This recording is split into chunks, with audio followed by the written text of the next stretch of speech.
Hello students, welcome to Jarvis campus. हमने हमारे last video में देखा कि कैसे कॉलोनियलिज्म पूरे वर्ल्ड में फैल रहा था और जो पावरफुल कंट्रीज़ थी जैसे कि ब्रिटेन, जर्मनी, फ्रांस, ये अलग अलग कंट्रीज़ को अपनी कॉलोनी बना रही थी। कॉलोनी बनाना यानी कि उन पर रूल कर रही थी, वहाँ के रूल्स एंड रेगुलेशंस में इंटरफेयर कर रही थी और वहाँ के कल्चर को भी सप्रेस कर रही थी। हमने देखा कि कॉलोनिज्म की वजह से वर्ल्ड ट्रेड तो बढ़ रहा था, लोगों को प्रॉस्पेरिटी भी मिल रही थी, यानी जो पावरफुल कंट्रीज़ थी उनको। मगर कॉलोनिज्म का एक डार्क साइड भी था।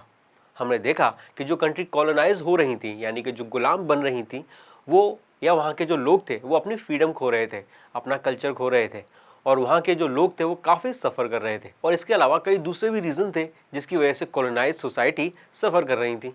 उसका एक एग्जाम्पल है रेंडरपेस्ट और द कैटल प्लेग। रेंडरपेस्ट क्या होता है? तो रेंडरपेस्ट एक बीमारी है जो एक जानवर से दूसरे जानवर में फैलती है।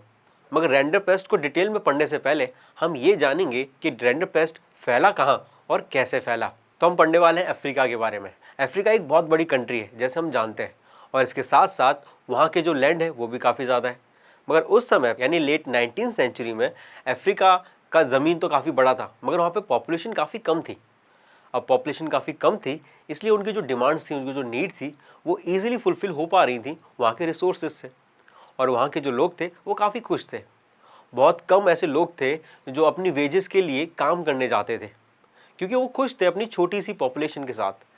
बहुत कम लोग थे और रिसोर्सेज काफ़ी हद तक अच्छी थी, जिनसे उनकी जो नीड्स थी वो फुलफ़िल हो जाती थी और इसलिए उन्हें कहीं और काम करने की ज़रूरत नहीं पड़ती थी। मगर लेट 19th सेंचुरी में जैसे हमने देखा कि यूरोपियंस अफ्रीका आ जाते हैं। क्यों? क्योंकि उन्हें पता चल गया था कि यहाँ पर लैंड काफ़ी ज़्यादा है और काफ़ी ज़्यादा रिसोर्सेज हैं यहाँ पर। इसलिए वो अफ्रीका आते हैं और वहाँ पर प्लांटेशन स्टार्ट कर देते हैं, अलग अलग क्रॉप्स प्रोड्यूस करते हैं और उसको एक्सपोर्ट करते हैं। इसके अलावा वो माइनिंग्स करना भी स्टार्ट कर देते हैं और माइनिंग से जो उन्हें प्रीशियस मेटल्स मिलते हैं उनको वो एक्सपोर्ट करते हैं यूरोपियन मार्केट में। अब यहाँ पे प्रॉब्लम क्या थी? प्रॉब्लम ये थी कि उनको लेबर्स नहीं मिल रहे थे।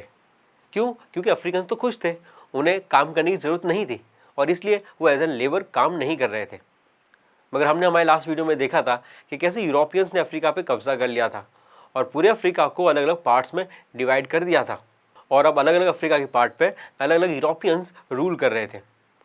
अब उन्होंने क्या सोचा कि अफ्रीकन्स ऐसे तो हमारे साथ काम करेंगे नहीं, यानी वो लेबर बनेंगे नहीं। इसलिए उन्होंने अलग अलग स्टेप्स लिए जिससे वो अफ्रीकन्स को एज एन लेबर काम करा सकें।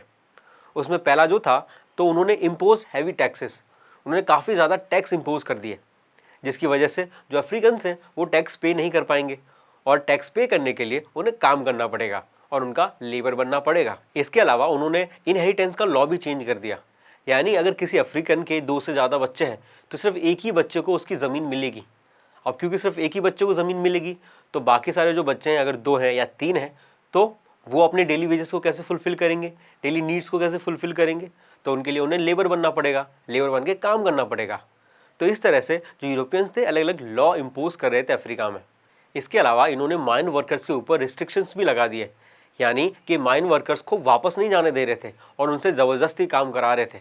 इसके अलावा उन्हें पैसे भी काफ़ी कम दे रहे थे और इन सारे रीजंस की वजह से उन्होंने अफ्रीकन्स को एज एन लेबर काम करवाना स्टार्ट कर दिया और इस तरह से अफ्रीका एक और ऐसी कॉलोनाइज कंट्री बन गई जिसने अपनी फ्रीडम खो दी। मगर सिर्फ यही काफ़ी नहीं था, अफ्रीका अभी एक और बहुत बड़ी परेशानी से गुजरने वाला था। वो कौन सी परेशानी थी हम देखेंगे नेक्स्ट वीडियो में। Thank you.